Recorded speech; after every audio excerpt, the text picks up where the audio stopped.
Being 2 p.m, the time for members' statements has concluded.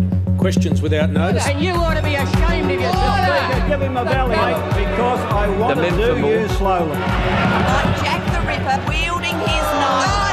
I have asked for that to be removed. This man is a parasite. This is Cole. Don't be afraid. Mr. Harbourside man.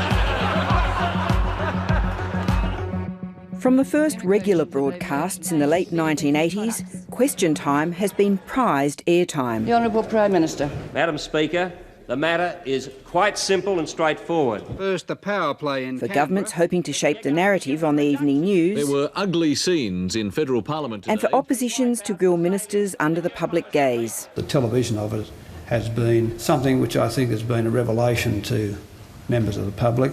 The televising of Parliament, went into people's lounge rooms. They sort of understood and saw what was going on and were left a bit perplexed about what the purpose of Question Time is. Your Prime Minister wants the right to call people names like sleazebags and scumbags and criminal garbage. At its worst, it's the kindergarten sandpit.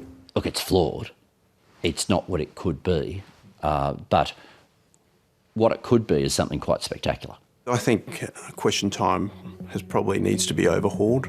Liberal MP Ross Vasta chairs the Cross-Party Procedures Committee tasked with fixing Question Time. We're not going to be lectured by Sir Tax-a-lot over there, Mr Speaker. The Leader of the Opposition. That's what the Labor Party is doing. The other side are a complete joke. The feedback that we're getting from the public and the school students that actually visit Parliament House, they say to me that the shouting out and the discourtesy is not parliamentarian-like behaviour, and they would expect better from us.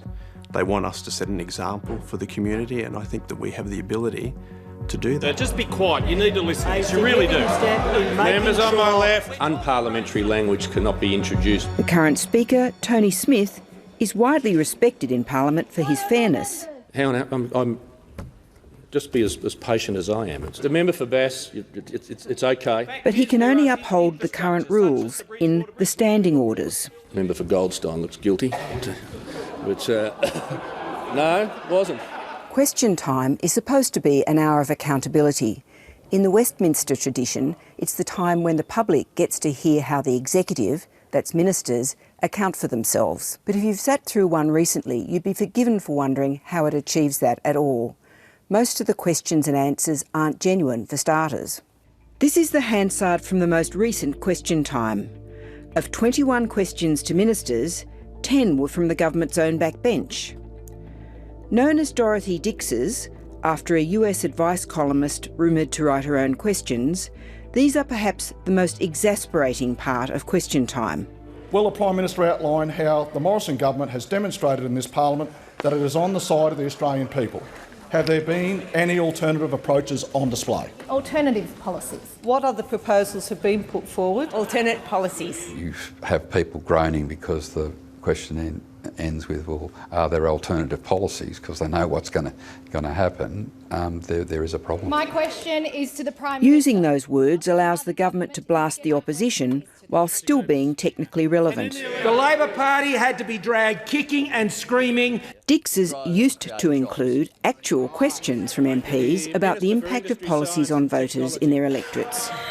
But for a long time now, the reality has been that the questions are written by the people answering them. There are now plenty of other ways governments can get their messages out these days, and both sides seem to be accepting Dix's have outstayed their welcome. That's something that we really want to look into. I think there are other aspects that will be able to get the government message out rather than just using Dorothy Dix's in the future. I wouldn't be fazed if they went.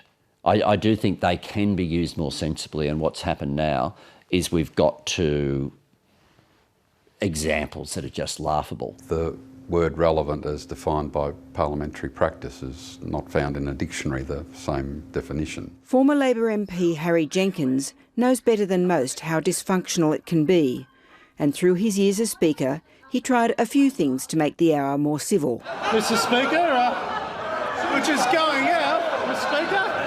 All the way, Mr Speaker. Member for North Sydney, resume his seat. In 2011, he made an order to stop Dix's that were just set-ups for attacks on the opposition. Well, this is a big change in the game. So I've got to decide whether I rule out most of the questions from both sides. Like many previous attempts by speakers, it didn't hold. Whilst it's lovely to have recognition of my futile attempts back then, one of the ways that you get a sustainable change is that the House decides and not just the person in the chair. So the futility of my efforts was perhaps because I was swimming against the tide. This is an important moment in the Australian Parliament. The hung Parliament of the Gillard years also agreed to change the rules, so answers had to be directly relevant to the question, not just relevant. It hasn't really made a difference. The interpretation of it is almost identical. So exactly what the magic words are, I don't know. We're sort of at a deadlock. And as you saw probably in the last sitting, we were actually debating whether or not questions were in order, and that took up, a fair portion of question time. We want question time to be free-flowing and information-based. I just call the Prime Minister if he can address himself to the questions that were contained within that statement. The question is absolutely about... Members on my... Of course, no rewording of the standing orders will ever eliminate spin from questions or answers. I can't permit her to do that because she's seeking to answer a question she wasn't asked. But the integrity of the parliamentary process depends on there being some compulsion for ministers to at least try to answer. If you don't have those sorts of interactions, then it becomes possible for the executive, if they avoid media interviews, effectively to never be questioned by anyone. I think that question time is still relevant, but we have the use of technology in the 21st century that could make it far more relevant to Australian society. I would never let go of question time. I would never let go of question time, but it needs to be lifted. So the last thing that I want is it to be a really well-written document that just sits on the shelf. We want it to be implemented, we want it to change.